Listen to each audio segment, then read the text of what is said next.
Yo, hello everyone. Today we are talking about hero picking in Dota 2, um, all pick or captain's mode, and we will look at three different game situations that are influenced by the hero pick. So we have the 1v1 situations, for example in mid, or if two heroes meet at a rune or somewhere else on the map and they fight and no team members are there to help, we have like the 1v1 situations, very important. For example, you have the anti-mage and he beats Medusa because he naturally has these skills to overcome Medusa. So you think anti-mage versus Medusa, this is a win. Okay. New players often only look at this part, and maybe they do it. Maybe they do this for 5 heroes. So they look at the 5 heroes on this side, on the 5 heroes on this side,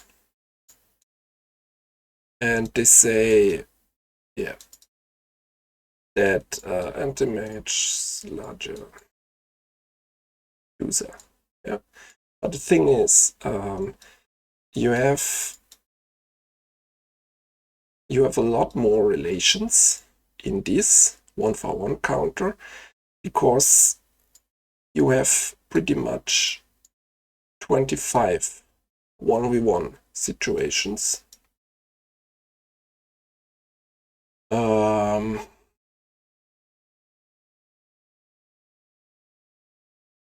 Maybe a little less, but let's just keep it at this. You have like a lot of 1v1 situations, but this is not all. You also have the big questions. Maybe 2 heroes together are very strong against one, and you also need to think about this when you pick the heroes. So you have this is like the 1v1 complexity, but I just write it down like this.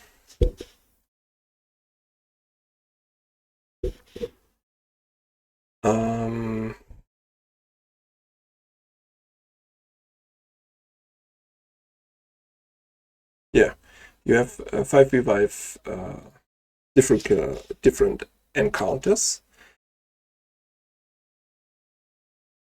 and yeah, we can make this a bit smaller. Let's do this like this. Okay.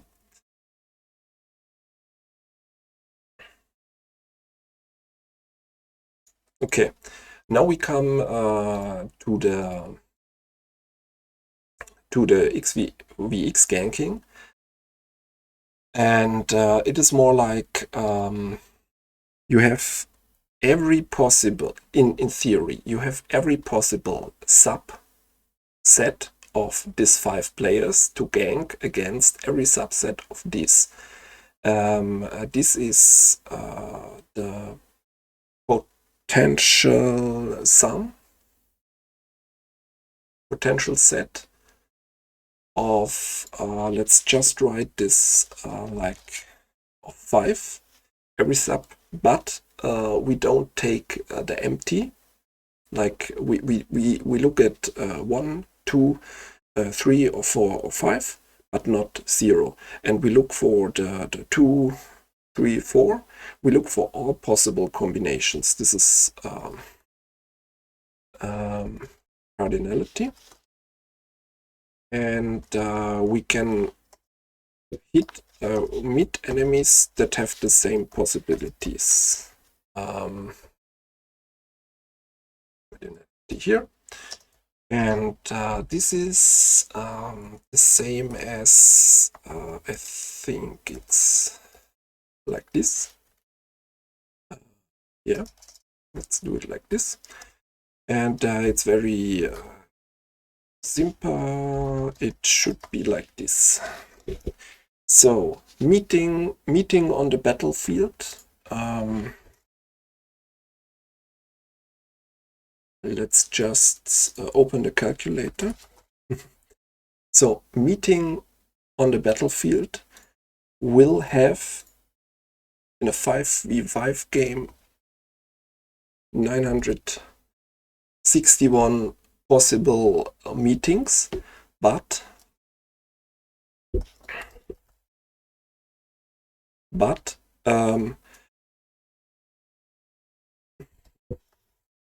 laning and deferred.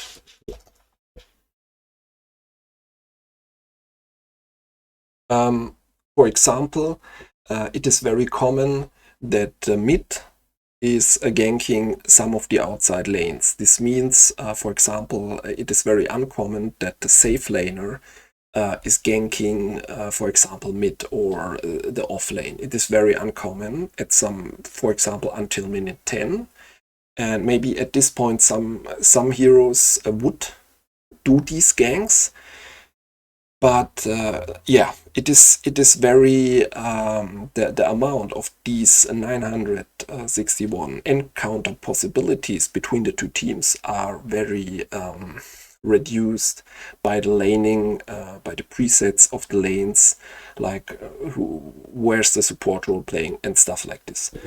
But there are still a lot of encounter possibilities, for example 20, 30, 40 different possibilities you can meet. For example, if you run into the opponent jungle high ground with 1 or 2 or 3 heroes, what will you meet? It could be like 10 different hero sets you stand against and you will have to beat. And the big question is, when you pick your heroes, you should, in an optimal way, think about what could these possibilities be. So this is like the second factor you need to look on while picking your heroes. And the last and most the most important one is the endgame 5 versus 5 team fights, and we will check what possibilities do we have here.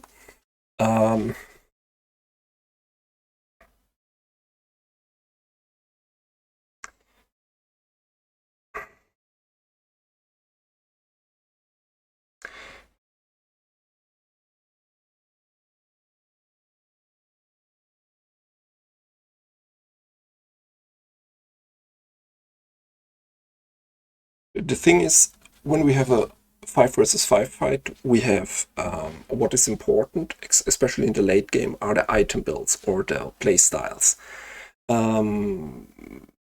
Most heroes can have very different outcomes of their strengths, spells, and usages, depending what items you buy. 2 different items, like in one direction, can make a very big difference compared to another item set. So you have like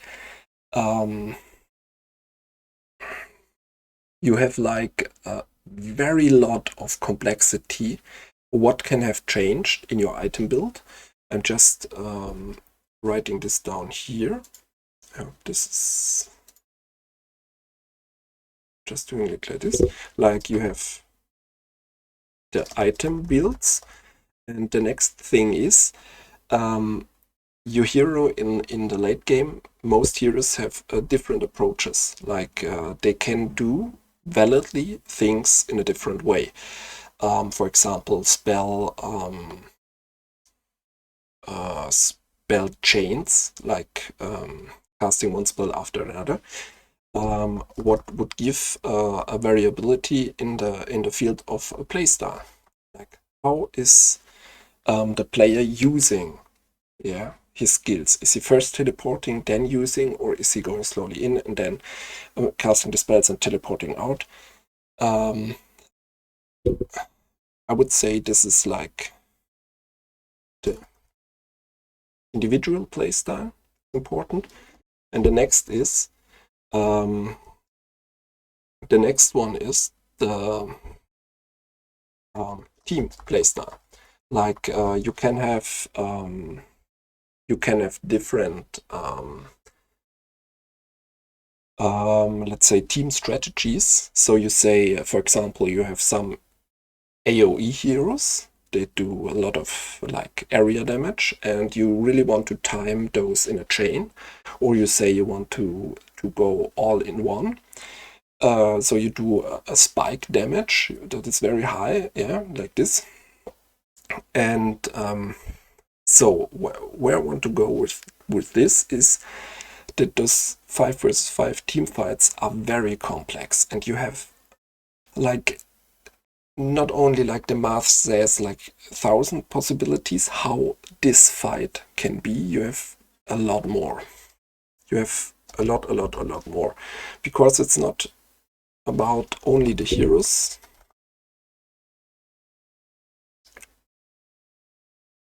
It is also about item builds, individual team playstyle.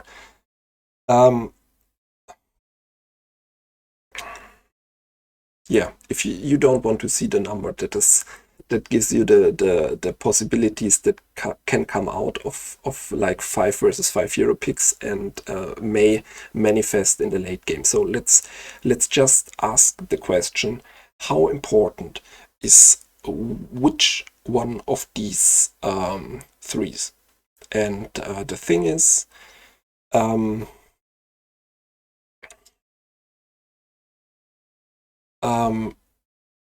yeah, the thing is that the 1v1 counters are actually not that important. More important, or I would say the most important, is the laning.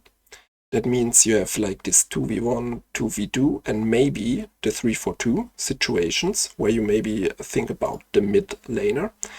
And these probabilities, or let's say your counter advantages while picking in these situations, is very valuable.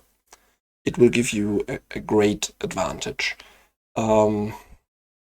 Also, the team fights in the late game are very important, but and deciding in the end. But you have the difficulty that you will not be able to think about 200 different builds and situations you will face in the end. So I would say that here you should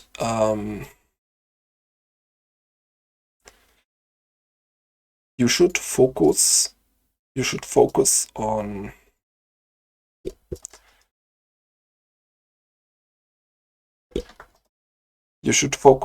the cores. That means your position 1, position 2, and the offlaner. And now comes